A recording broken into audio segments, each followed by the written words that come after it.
Por años tuve un cuadro en mi oficina de un hombre inclinado en su escritorio haciendo esta oración. Señor, ayúdame a lograr este desafío autoimpuesto y totalmente innecesario. No sé para ti, pero para mí la vida se mueve a un ritmo muy rápido. Y no importa el ritmo rápido, pero un ritmo frenético crea ansiedad sin la cual puedo vivir. Pero muchas veces me he encontrado en la zona frenética por algún proyecto, dándome cuenta que era solo autoimpuesto y bastante innecesario. Lo hacía para mí. Mantuve ese cuadro a fin de recordarme que debía pensar antes de decir sí a cualquier petición.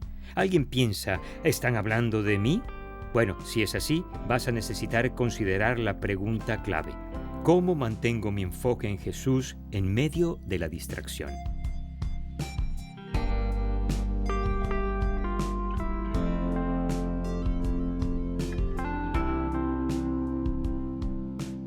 Muchos habrán oído la historia de Pedro caminando sobre el agua. Recuerda, los discípulos ven a Jesús sobre las olas y Pedro literalmente salta de la barca al agua. Mientras él mantuvo sus ojos en Jesús, caminó milagrosamente sobre el agua. Cuando su enfoque se apartó de Jesús a las olas que lo rodeaban, se hundió. Lo mismo en nuestra vida. Yo te pregunto, ¿quieres caminar sobre el agua o hundirte? Eso pensé. Yo también. Entonces, declaremos la idea clave con un corazón sincero. Me enfoco en Dios y sus prioridades para mi vida. Hay un excelente ejemplo en el Antiguo Testamento. Israel como nación había sido dividida en dos naciones pequeñas y débiles. En Segunda de Crónicas capítulo 20, el rey Josafat estaba gobernando el reino del sur, Judá. Es uno de los pocos reyes buenos durante esa época oscura de la historia de Israel.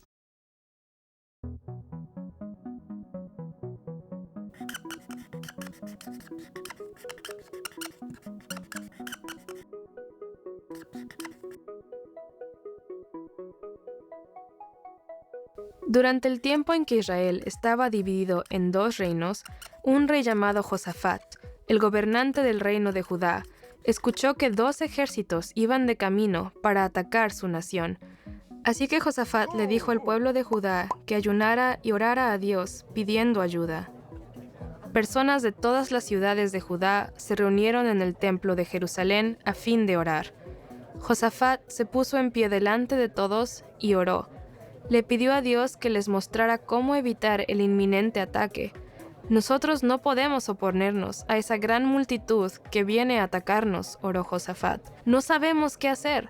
En ti hemos puesto nuestra esperanza. Todo el pueblo de Judá, hombres, mujeres y niños, se encontraba de pie y esperaba dirección de parte de Dios.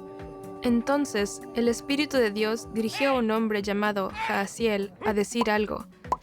No tengan miedo, ni se acobarden cuando vean ese gran ejército, porque la batalla no es de ustedes, sino de Dios. Los ejércitos de Judá deberán tomar sus posiciones de batalla, pero Dios luchará por ellos. A la mañana siguiente, temprano, eso fue exactamente lo que hicieron. Josafat alentó a los soldados y a todo el pueblo. Tengan fe en el Señor su Dios, y tendrán éxito.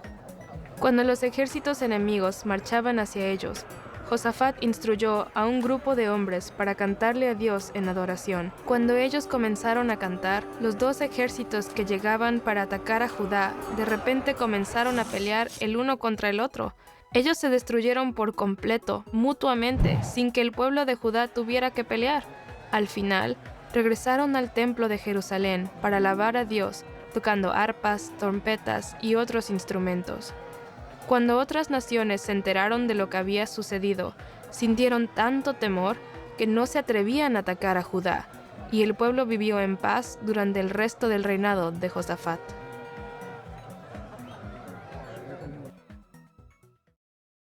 Tres naciones se reunieron para ir a la guerra contra Judá. Veamos la historia desde el versículo 2. Y alguien fue a informarle, del otro lado del mar muerto y de Edom, viene contra ti una gran multitud.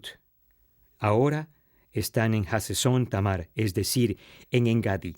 Atemorizado, Josafat decidió consultar al Señor y proclamó un ayuno en toda Judá. Los habitantes de todas las ciudades de Judá llegaron para pedir juntos la ayuda del Señor.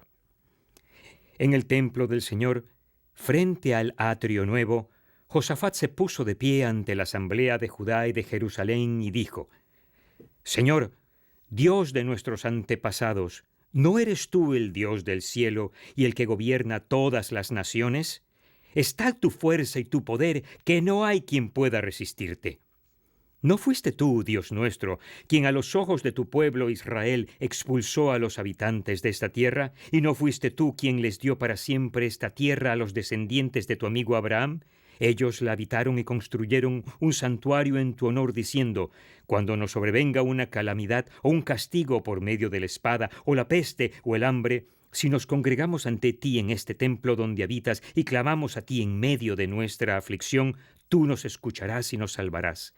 Cuando Israel salió de Egipto, tú no le permitiste que invadiera a los amonitas, ni a los maobitas, ni a los del monte de Seir, sino que lo enviaste por otro camino para que no destruyera esas naciones. Mira cómo nos pagan ahora, viniendo a arrojarnos de la tierra que tú nos diste como herencia. Dios nuestro, ¿acaso no vas a dictar sentencia contra ellos? Nosotros no podemos oponernos a esa gran multitud que viene a atacarnos. No sabemos qué hacer. En ti hemos puesto nuestra esperanza. El Espíritu Santo desciende sobre uno de los levitas que servían en el templo con una respuesta a la oración de Josafat. Escuchen, habitantes de Judá y de Jerusalén, y escuche también su majestad. Así dice el Señor: no tengan miedo ni se acobarden cuando vean ese gran ejército, porque la batalla no es de ustedes, sino mía. Mañana, cuando ellos suban por la cuesta de Cis, ustedes saldrán contra ellos y los encontrarán junto al arroyo, frente al desierto de Jeruel.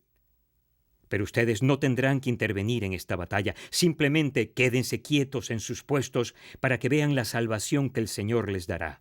Habitantes de Judá y de Jerusalén, no tengan miedo ni se acobarden. Salgan mañana contra ellos, porque yo, el Señor, estaré con ustedes. Josafat y todos los habitantes de Judá y de Jerusalén se postraron rostro en tierra y adoraron al Señor. ¿Cuál crees que fue el resultado de esta batalla?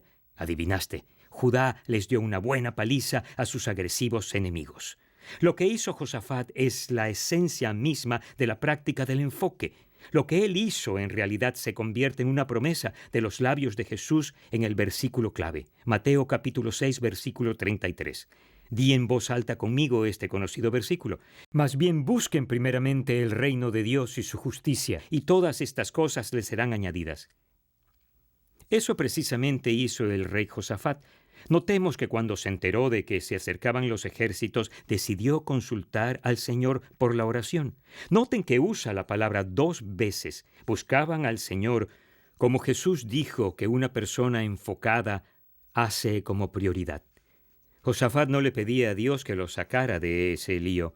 Más bien, el enfoque de su oración se hallaba en el reino de Dios y su voluntad. Josafat recordaba el plan de Dios para que Israel tomara la tierra. La derrota socavaría la voluntad de Dios. Josafat apela a Dios en estos términos. Me encanta cómo Josafat termina su oración. No sabemos qué hacer. En ti hemos puesto la esperanza. ¿Recuerdas a Pedro caminar sobre el agua? Mientras los ojos de Pedro estaban fijos en Jesús, caminaba sobre el agua, pero cuando apartó sus ojos de él, se hundió. La promesa que Jesús hace no solo funciona para Josafat y Pedro, sino también para ti y para mí.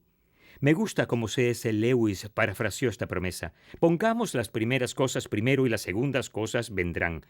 Pongamos las segundas cosas primero y perderemos tanto las primeras como las segundas. Me encanta esta promesa, pero a veces es difícil permanecer enfocado en el frenético mundo en que vivimos, ¿cierto? Muchas distracciones y tentaciones apartan nuestro enfoque de lo principal, o debo decir de la persona primordial, Jesús. Hace años, cuando era pastor de una iglesia en Fort Worth, Texas, y criaba a 4 hijos pequeños, muchas cosas y personas reclamaban mi atención. Además de obligaciones, tenía oportunidades, pero no sabía decir no. Y después de unos 10 años de ir rápido por la vida sin límite, caí en una gran crisis. No podía dormir. No hablo de perder un poco de sueño, hablo de no dormir en absoluto. Durante 45 días no pude dormir profundamente, y al no dormir te vuelves improductivo, irritable, y lo peor de todo, la ansiedad y la depresión aparecen. Como perdí de vista lo primero, buscar el reino de Dios y su voluntad primero, entonces perdí también lo segundo. Mi médico resultó ser un cristiano sensible. Le enseñó a este pastor con compromisos la importancia de las prioridades, vivir con límites y aprender a decir no. La prioridad de las relaciones, Dios primero. Busca a Dios primero para prioridades en cada temporada de la vida. El médico también me enseñó algo que terminé llamando el calendario del día hebreo. Cada día tiene 3 movimientos. De las 6 de la mañana a las 6 de la tarde es el tiempo para trabajar. No hay que trabajar 12 horas al día, pero es el período para hacerlo. De 6 a 10 de la noche es el espacio del día para las relaciones. Dejamos el trabajo y nos reunimos en la mesa con familia y amigos para compartir una comida y gastar el resto de la noche. Claro, Dios es siempre invitado a nuestra mesa como nosotros a la de Él. Finalmente, de 10 de la noche a 6 de la mañana es el período de descanso. Fueron necesarios 2 años para incorporar estas disciplinas y patrones a mi vida, pero funcionó. Ahora duermo de 8 a 9 horas por noche, hago más tareas que nunca antes y lo más importante, disfruto de relaciones con Dios, mi familia, los vecinos y amigos. A propósito, filmo esta sesión en horas de trabajo, por si te lo preguntas.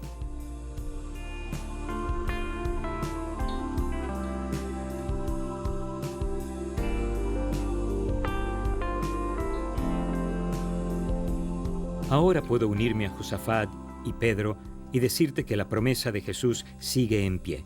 Considera varias aplicaciones sencillas para que comiences. Número 1, preséntales diariamente tu horario y tus decisiones a Dios para obtener dirección. Esta sencilla práctica ha revolucionado mi vida. Número 2, toma decisiones basándote en los valores cristianos.